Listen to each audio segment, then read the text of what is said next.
Assalamualaikum, jumpa lagi dengan saya nih guys. Sekarang ada di Jalan Tungkup Aceh Besar. Saya mampir di warung makan mie Aceh Midun. Warung mie Aceh ini sudah lama ya, dari tahun 1984. Tempatnya enak nih guys. Nah, luas. Di sini juga ada warung kopi Aceh, dan mie Acehnya itu terasa sekali rempahnya ya.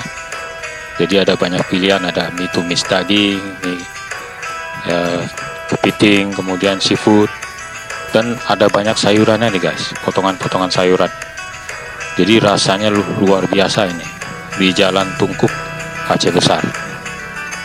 Di sini juga bisa pesan minuman ya, ada macam-macam minuman, ada kopi Aceh dan lain-lain.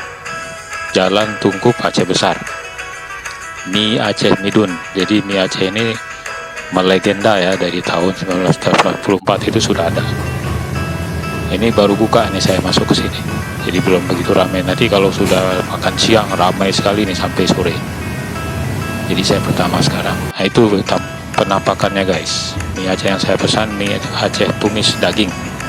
Nah, ini minumannya saya pesan air jeruk. Oke, begitu saja informasinya. Assalamualaikum.